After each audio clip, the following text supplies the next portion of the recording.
there Okay. is no AI development in Canadian market. It is still in the exploration stage. Also, I want to add that I also have plans to move to USA.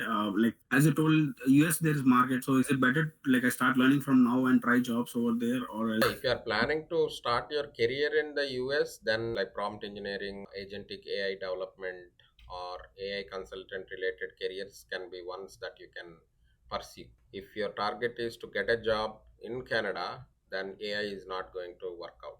I've done like some research that Dynamics 365, like it's not that high level coding. Like, is it okay to learn that? Because like I've seen jobs posting at like CRM consultant and also. Is it okay to learn that for both Canadian and the US markets? Is there any demand for for that in the future in both the markets?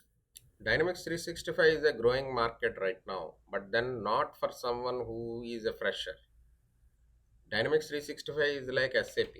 It is an ERP software. So there are several modules: the HR module, the supply chain module, the finance module, operations module, CRM module. There are so many. Like there are about 72 modules in D365. Okay, but so for someone, it is of there are some technical roles and functional roles and also techno functional roles in D365. But right now, like if you have to go into the market of D365, if you go into it as a fresher, then you might not be able to get any job. But for there are jobs only for experienced people in that, because it is still a very small market. They are trying to capture the Salesforce market by implementing more of D365 CRM right now.